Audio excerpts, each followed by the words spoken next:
Hello, everyone.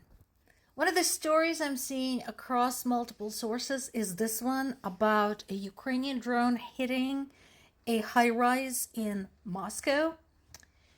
I am going to wait and get some more information on this, even though BBC is generally a reputable source. But, if they're using only the information coming out of Russia, I would like confirmation from elsewhere. Once again, because Russia had lied so many times about what got struck, where it got struck, who lived there, and so on and so forth. We know that Ukrainians have been flying drones in the Moscow area for a while now, for many months. That has been acknowledged. Nobody's denying that. And for the most part, that's been for the purposes of disrupting the air traffic.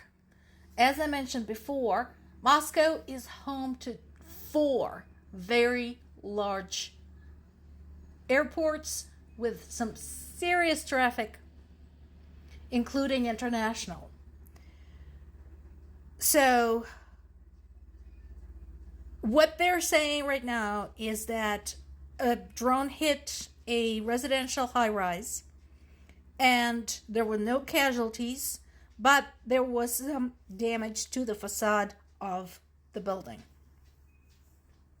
And yeah, there have been other attacks. This, I'm sure, is part of the psychological warfare and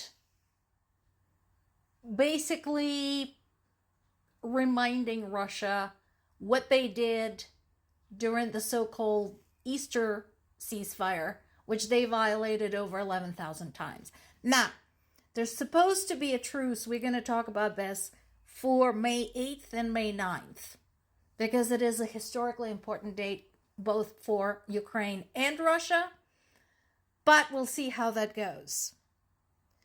Considering again also that Russia bombards Ukraine's capital basically nonstop, this is very small change.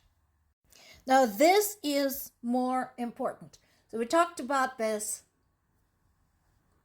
several times, that Russia has access to both the Black Sea and the Baltic Sea, in addition to the big, long expanse of Russian border that is in the north. But right now we're talking about the Baltic and the Black Sea. So this particular port is in the Baltic Sea.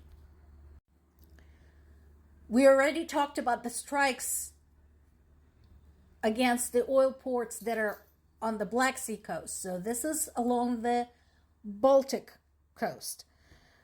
There were some mildly amusing notices on Telegram in which people in that area, Russian people in that area, are saying, "What are you hitting us for? Go back to the Black Sea," basically. So this is actually a fairly good description of the attitude that's been prevalent all across Russia. A lot of people honestly don't care.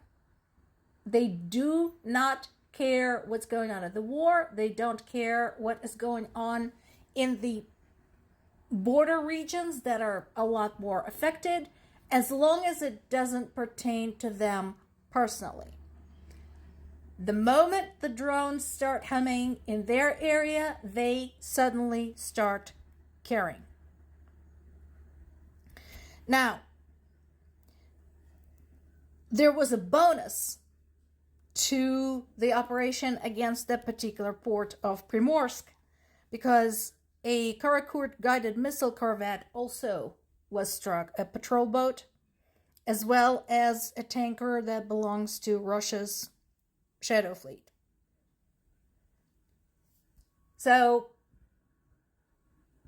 once again, Russia, who keeps boasting that they are winning, that, they're going to fight this to the bitter end, keep losing ships and keep basically finding themselves with very large holes in their oil industry.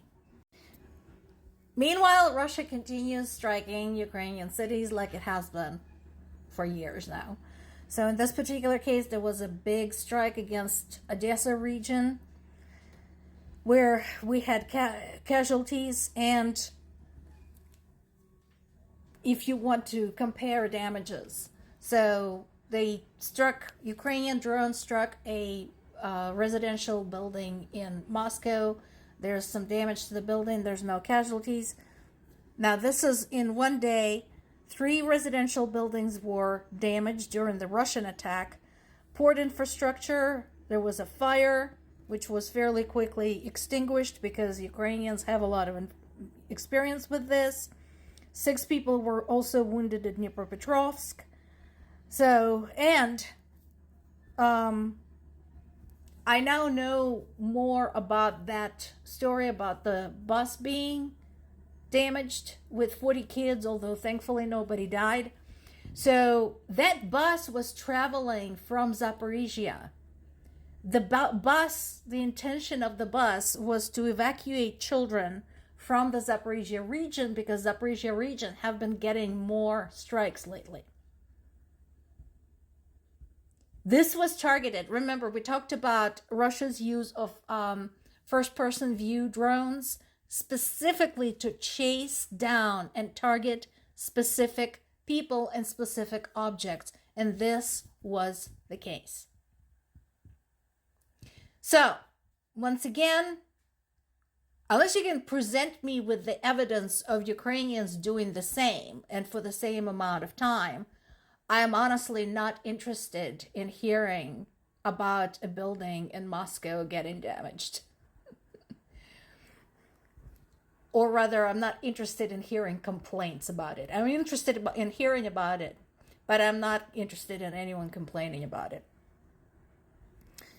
So overnight into Sunday, Russia attacked Ukraine with 269 drones and ballistic missiles. One night. There is an ongoing conversation between the UK, the EU, and Ukraine working on that loan from the EU. The UK wanted in on this as well. Plus, UK has been very outspoken in its support of Ukraine and in providing their own aid and in collaborating with Ukraine on weapons development. Also, now in the work is a possible partnership with Finland involving a drone deal. Once again, I mentioned this many times that Finland has its own tumultuous history with Russia. And so I would be very interested in seeing how that comes out. Very much so. Because Finland certainly has a bone to pick with Russia of its own. And Finland has been seeing more spy traffic, more cyber attacks, and more uninvited drones drifting in across the border. So we'll see how that goes. I'm hoping this deal comes to fruition. More to come.